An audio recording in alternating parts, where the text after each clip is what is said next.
Welcome back to American Dream here in Orange County. Today we have Jason Risley, who's going to be talking about asset growth and the difference between that and income-producing properties. Jason, welcome back.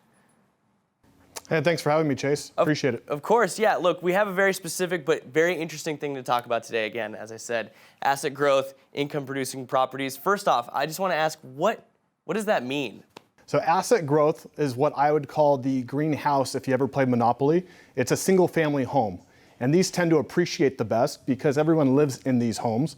On the other side, we'll call this income producing. This would be your red hotel if you ever played Monopoly, but it might be a 20-unit apartment complex in Costa Mesa, for example. This is really going to produce that passive income that you're really looking for in the retirement years. What we're trying to do is we're trying to go from the asset growth of your greenhouses that you can buy during your working years, maybe you acquire one every 5 years, and now these tend to go up in price, and then we're going to do something called a 1031 exchange, which basically we're deferring our capital gains tax, and you don't have to pay those capital gains tax. You're kicking that can down the road, but we're going to 1031 exchange these asset growth single family homes for the income producing property. Now income producing property is going to create really good cash flow, and it's a really good long-term retirement plan, and this is kind of for your retirement years.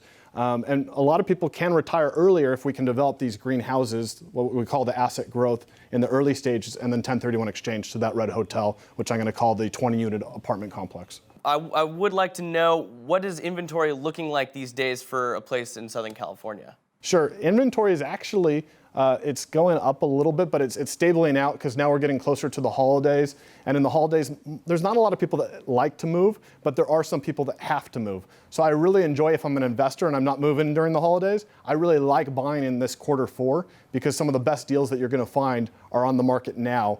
When you're competing with a bunch of other buyers in the spring, you're not going to get the same deals that you're able to get today in November, December, January. Right. No, totally. That definitely makes sense. Well, Jason, thank you so much for joining us today. Thanks for having me. We'll be back with more American Dream Orange County.